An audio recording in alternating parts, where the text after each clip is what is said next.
For the following county, Mercer, Pennsylvania. What's the...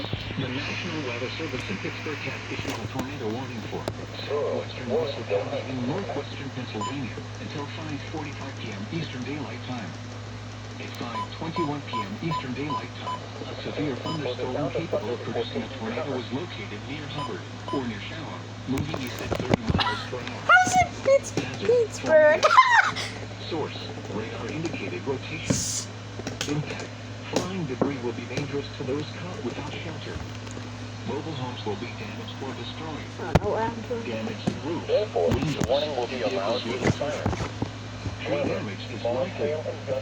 This dangerous storm will be near Hermitage, Sharon, Sharpsville, and carried around 5:25 p.m. Eastern Daylight Time. Other locations impacted by this tornadic thunderstorm include Cleveland, Middlesex, Philadelphia, Ohio, operating on 162.425 megahertz with a power output of 300 watts.